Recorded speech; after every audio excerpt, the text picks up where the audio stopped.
Evaluate about the fact that coming here and leaving with a chance to play in the pros, I think that is going to be a positive for him. Even though I don't like the one and done, I don't like it at all. I'm not sure he likes it, but it's a rule. He doesn't make the rule. You have to just play within the rule.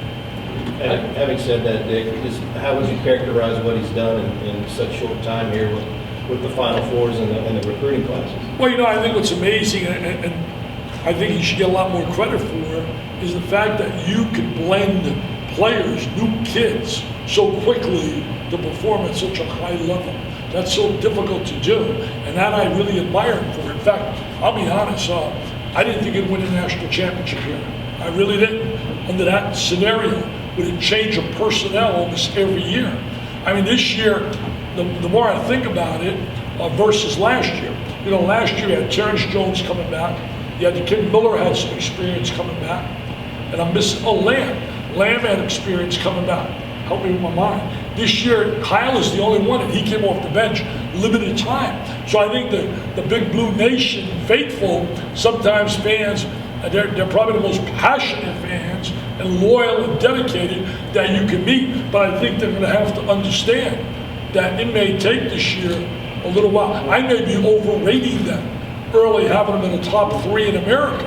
The more I study and analyze, I didn't give it the kind of scrutiny, because you just say, John Calipari, great recruiting class, great players, they'll be an instant super team. Well, Indiana's going to be pretty good. School down the road, Louisville's going to be my #1 pick preseason. A lot of veterans.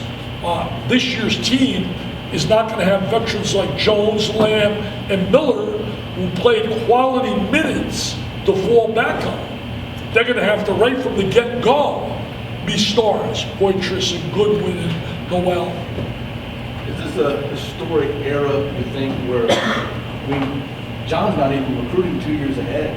He's looking directly at the next one and telling me, the guys ahead, you just have to wait because I gotta fill in the spots that are about to leave.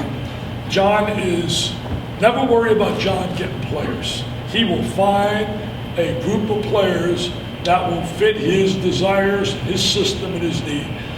He's a masterful recruiter. I saw that ability.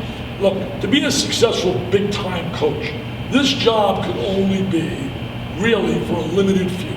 I thought Rick Pitino was brilliant here. In fact, Rick Pitino would have won. I was teasing Anderson upstairs about the fact that had he not gotten injured in 97. Well, it's pretty good memory retention. 97, they win it in 96. He gets hurt in 97. They lose in overtime.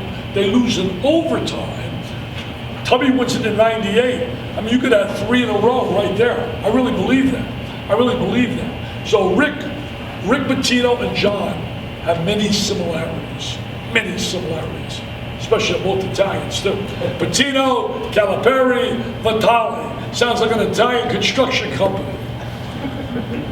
Dick, you've come out in Cal's defense a couple of times about some things that have been written. Do you subscribe to the theory maybe that some of the Kentucky fans do, that people are always going to take shots at Cal? Take shots at Cal. Oh, I think people are going to take shots at whatever you're on top of the mountain. We talked about that on my speech upstairs. I mean, that comes with the territory. Whoever you are and you rise to be really in the limelight of what you do, whether it be law, medicine, politics, whatever, coaching, people are going to take shots. I mean, that's part of the territory, and that's what goes with success. But you can't argue with the success he's had. And the relationships. I'm really impressed with the relationships that he has with his players. You can see the warmth, the hug of a Michael Kidd-Gilchrist, the hug of an Anthony Davis. These kids really, truly respect and like him.